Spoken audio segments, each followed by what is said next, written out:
These reviews are intended to be somewhat brief, so check the description for more information. This is a very unique classic Sonic experience. It's also my least favorite of the classic games. This game was released almost a year after Sonic 2, but I'm reviewing it now so that 2 and 3 and Knuckles are back to back. This is also the way the games are presented in Sonic Origins, and the game's director has even said he does not consider this to be a sequel of either of the previous 2 games. This is the only classic Sonic game that I have to be in a specific mood for. I can pick up and play any of the others at basically any time, but not this one. I don't think it's bad, and I do moderately enjoy most of it, but most of the ideas are better as ideas, the execution of most of them leaving much to be desired. For example, the time travel mechanic is a very cool idea, but for various reasons it kinda sucks. Find a future or past sign and hope you can keep a high speed long enough to travel there. The problem is finding places where you can do this and not accidentally run into anything like an enemy or a signpost or anything that halts your progress. The point is to create a good future by going to the past and destroying these robot machines. The music changes a bit in each of the different versions of the stages, and so do the color palettes and placement or outright existence of enemies. However, this doesn't change the fact that the levels just aren't very engaging for the most part. I found myself either bored or irritated for large portions of this game. If you don't want to explore the levels for robot machines, you can enter a special stage the same way you did in the first game. Get to the end with 50 rings and jump into the gigantic spinning ring just past the sign at the end of the stage. This will come with its own challenge, as some of the enemy placement in this game is so cheap and infuriating, but it's still less annoying than finding some of the machines. I prefer these stages over the ones found in Sonic 1 and 2, even if the controls are complete garbage for these areas. Sonic automatically runs forward in a pseudo 3D arena littered with obstacles, hazards, and iffy hit detection. Your objective is to destroy a specific amount of UFOs within a specific time limit.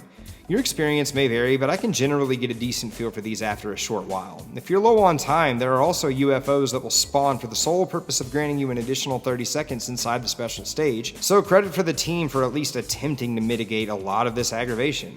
These are not what I would really call fun, but they're good enough. Completion of these special stages results in you collecting the Time Stones, this game's version of the Chaos Emeralds, which automatically makes a good future and removes the need for travel and exploration.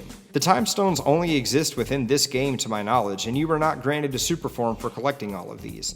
They're just an alternative means to create a good future. Potato, potato, half a dozen of one, 6 of the other, you know. It isn't all bad though. I appreciate the things this game does well, and one of those things being replay value, at least in the sense that no 2 playthroughs will look exactly the same, unless you've been here before and you have a specific route. Again, the replay value isn't going to be as important to you if you don't really like this game in the first place, but I think it deserves being mentioned. I personally like this version of Sonic, which is basically the Sonic 1 sprite with some new animation sprinkled in.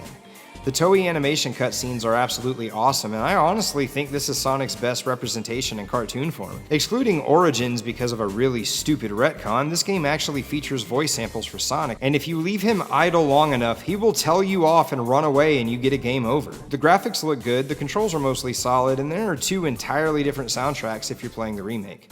North America has an entirely different soundtrack from the rest of the world, and I will refrain from choosing one in this review. I like them both, and I would rather leave it up to you to choose your own. Metal Sonic and Amy have both become staples of the franchise, and they both got their start here. I don't really have much else to say about this game. I think it's just okay. Again, I don't think it's bad, and the critics didn't think it was bad either, but when you take my gripes from before and add how short the game is and just how easy the boss fights are, I feel this is a hollow experience overall. But it's definitely worth playing if you're into Sonic or retro platformers in general. You can try it out for free on iOS and Android and unlock it for only $2. It's also available on Sonic Origins if you go that direction. You really can't go wrong with this one, but if you're going to try it, I definitely recommend playing some version of the 2011 remaster over any of the versions of the original Sonic CD just because of better overall performance. Thank you for watching.